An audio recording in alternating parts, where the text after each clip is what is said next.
முக்கண்ணனாரும் மூன்றாம் கண்ணாம் நெற்றி கண்ணை திறந்திட்டாரே தீயில் முருகன் பிறந்திட்டாரே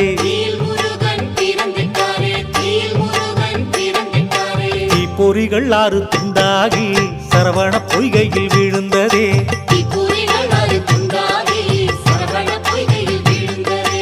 6 பொறிகளும் அழகான 6 குழந்தை ஆனதே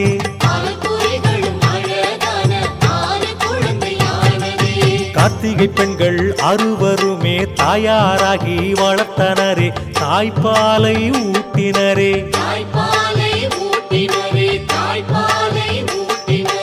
ஈஸ்வரி தேவி குழந்தையை